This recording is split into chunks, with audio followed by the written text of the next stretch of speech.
Vicky. So, this is a brief summary of the chapter.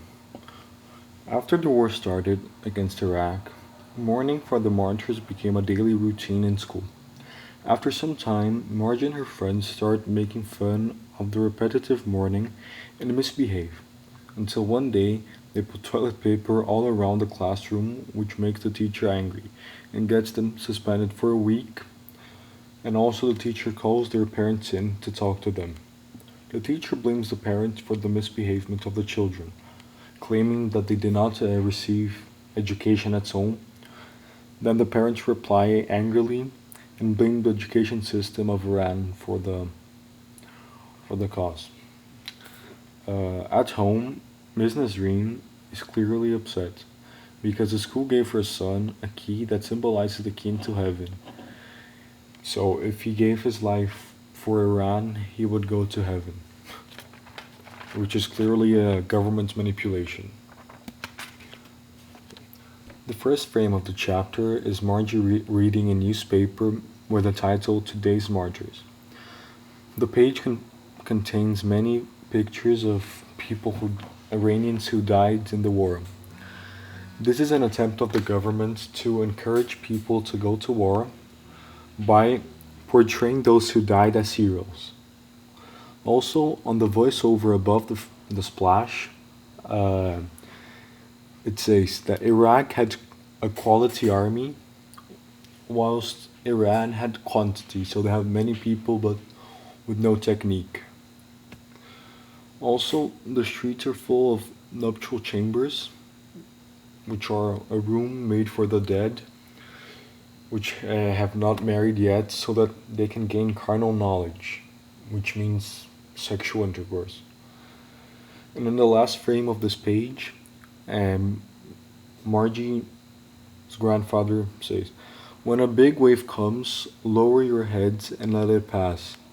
This shows the Iranian philosophy of resignation, that they do not have resistance against new ideas and new government forms. They just let it pass. The next page is a bleed. A bleed is a splash which takes the whole page. It shows the girls hitting their chests.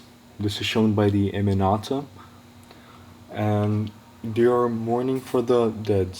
This is a ritual they did in school. It's called self-flagellation. It's a national ritual. The first day of school, the teacher tells them that every day they're gonna do this self-flagellation twice while they listen to music. On the third frame, you can see that the teacher starts pounding against her heart, and the emanata above the girl's heads, the question marks say that they do not know what she's doing. And then on the next panel, they start copying her, but actually they are not sure what they're doing. The last three frames show the self-negation in other scales. In another scale. The first of the last three frames shows two men hitting themselves with hands. The second frame shows they hitting themselves with chains, and the last one, more extreme, with a knife cutting himself, and on the floor it seems like blood which is flowing, and saying that things can go very far in Iran for religion. Now, in contrast to the last three frames, it shows the girls making fun of the ritual. On the first frame of this page, you can see Margie, and she's with her hands up, with her eyes open, and screaming, the martyrs," and the bubble, the speech bubble. It's not round; it's full of spikes, it seems, and it shows a kind of humorous way she's mocking it. This is a huge contrast from the last three frames, which were extremely serious pictures and serious traditions of Iran. So the teacher gets mad at them, but they continue to do so. And on the on the fifth frame, they put toilet paper all around the room. And this is the turning point. The teacher says, "No, you're behaving too badly. and they get suspended for a week, and they call their parents in. What's also curious about this page is that the girls' veil, they are portrayed with a white line, with a reflection. This symbolizes the fancy of the children, their imagination, whilst the teacher is fully black, as seen on the last page, almost like a devil. I don't know, like not human. So the next page, the teacher calls the parents in, and the teacher blames the parents of not giving their children education at home. And the parents replied to her saying that it's education in Iran with fault. It's not their fault. That the children need to behave, but they cannot act as kids. So there's a bit of irony there. And in the end, in the last two frames, the teacher says to their parents to correct the use of the veil because their hairs are showing. And then Margie's father replies, if hair is as stimulating as you say, then you need to shave your mustache. Which is humorous, and we can see Margie looking at her father in admiration because of her smile. And it's the first time we see that, because before she did not see her father as a hero, because he did not go to jail. Later, at home, we can see Ms. Nazreen, which is a maid. She's clearly sad, and when she's asked why she's sad, she explains that her son got a key at school, and said that, and they told her son that the key was the key to heaven, that he shall go fight for Iran, and if he was lucky to die, he would go to heaven, and this was the key for it.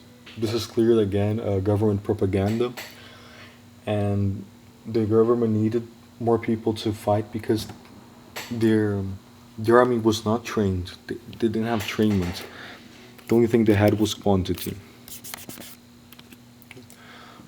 The next page, Nazreen describes heaven that the school told her son it will be like. They said that heaven would be, there will be plenty of food, woman, and house made of gold and diamonds. And that's the dream of every 14-year-old kid. So that's what they used to convince him to go to war. And what's also surprising is that Miss Nasreen's son, which will go to war, he's portrayed as extremely naive because on the fourth frame he's not paying attention. On the fifth frame as well, he says, I will marry her. He does not have notion. He's just a child. He shouldn't go to war. On the last three panels, we see that Margie is invited to a party, and she asks Payman if he received the key. And as he's rich, he did not receive, so it shows that the government is only targeting the poor people to go to war, not the rich. This page just explains what the previous page said. Shahab, a cousin of Margie, comes and explains to the family that every day new buses full of children come to the army, and the first thing they do is make sure that every one of them believes in the afterlife, and the afterlife will be better than Disneyland, as he says. Then they build courage in them, and then they go to war. And on the next page it shows the splash shows children dying. It's a very powerful image because many people are dying with the keys around their necks, showing that they're like cannon fodders. They go to war and they die. That's what they do. And on contrast, the last frame of the chapter shows Margie on a party that she was invited, liking pop music, pop punk rock music. And this last page shows the contrast of the poor boy's fate and Margie, which is trying to live a normal life even during war.